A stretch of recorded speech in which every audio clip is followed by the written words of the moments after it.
Lightning abay. Hello guys, yan na yung ating maglagay na tayo sa buti guys, yung ating binabad na deeds.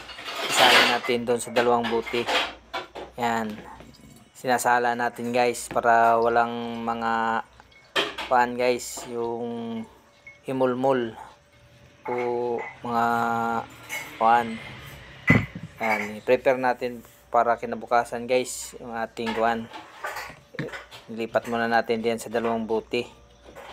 Yan ang ating mga binabad na dates, yung katas niya, para bukas ay